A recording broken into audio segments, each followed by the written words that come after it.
তারপরে থাকবে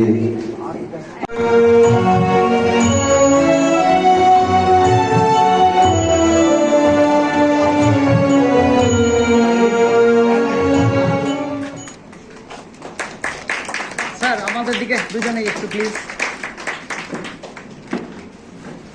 হাওড়াতে বহু শিল্পী জন্মেছেন, বহু প্রথিতযশা শিল্পী, যাদের সুর আছে, তাল আছে, লয় আছে,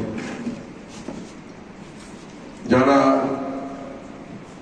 কলকাতার নাম করা শিল্পীদের থেকে কোনো অংশে কম নয়। কিন্তু হাওড়া বলে একটু পিছিয়ে যায় সব। হাওড়া শিল্পীরাও সম্মান পেয়েছে, তারাও বিভিন্ন সঙ্গীত বেকার দিয়ে বিভিন্ন, কখনো রবীন্দ্র সরণ, কখনো একাডেমি ফাইন আর্টস।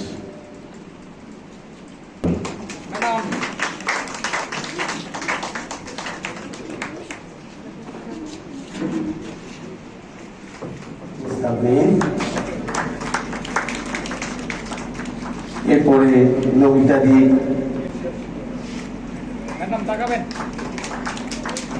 এবং আমাদের একটি স্মারক ওনার হাতে জ্ঞাপন করছি।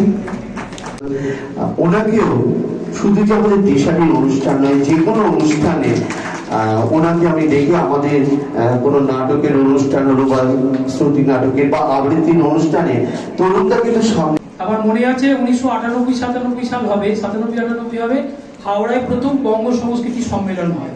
সেই বঙ্গ সংস্কৃতি সম্মেলনের আমরা ছিলাম, আমাদের শরীক করেছিলেন মনোজিৎ মণ্ডল, সেই থেকে রয়েছি।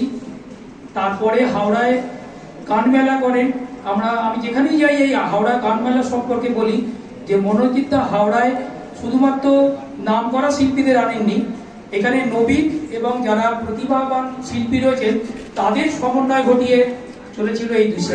শুভেচ্ছা জ্ঞাপন করে এবং আমাদের এই যে সুন্দর একটি মেমেন্টো আছে, দিশারি যিনি কর্ণধার, যে নমিতা কি পারে, আজকে সেই এগিয়ে চলা অব্যাহত হচ্ছে। আমরা তার অনেক পরে এখানে সাংবাদিক বন্ধু বসে আছেন।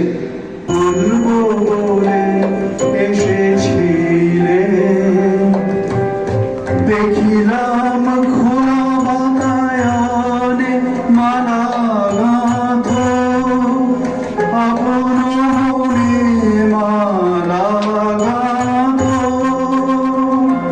নয়ন গুণ গুঞ্জরিয়া যদি কুড়ি নিয়ে বলে কিছু বলবো বলে এসেছিলে। চম্পা কুঞ্জে আজি কুঞ্জে ভ্রমরা, চম্পা কুঞ্জে আজি কুঞ্জে ভ্রমরা, উভরেছে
যখন মুনি ঋষিরা বেদ মন্ত্র পাঠের মধ্য দিয়ে পরম ব্রহ্মের আরাধনা করতেন, তখন থেকেই আবৃত্তির পদচারণার শুরু।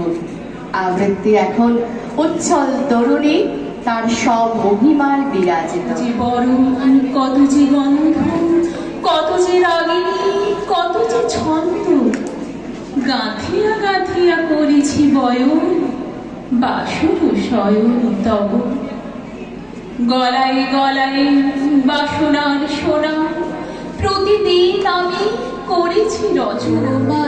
আমায় সারা জীবন সকাল সন্ধ্যা বেলা নয় নয় নয় এ মধুর খেলা। তোমায় আমায় সারা জীবন সকাল সন্ধ্যা বেলা নয় নয় নয় এ মধুর খেলা।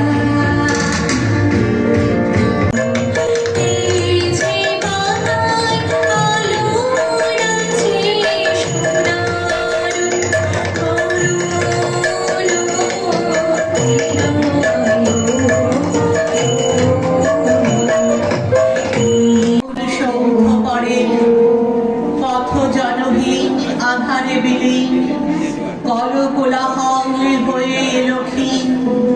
আরতি ঘণ্টা বাজিল প্রাচীন, রাজ দেবালয় ঘরে সারঙ্গিনী স্বচ্ছ তিমিরে তারা অমূল্য চলে। আমার ঘরে আমার ঘরে বাহির হয়ে এসো, বাহির হয়ে এসো তুমি যে আছো অন্তরে, এসো আমার ঘরে। দিদি ভাই আমার দিকে।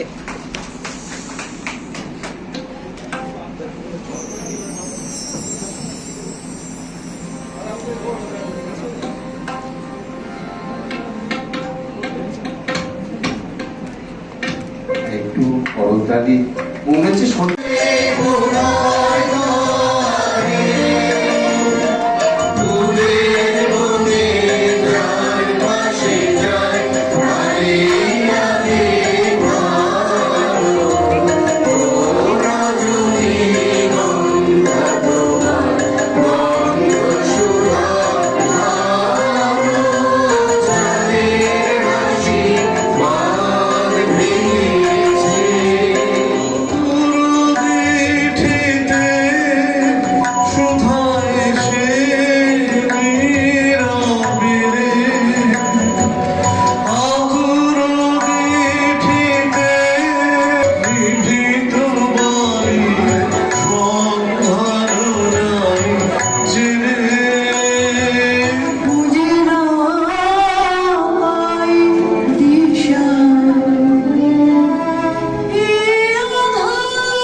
5 দিন 6 দিন বড় বড় নামি অনামি বাচ্চা বড় সব রকম শিল্পী ছিলেন।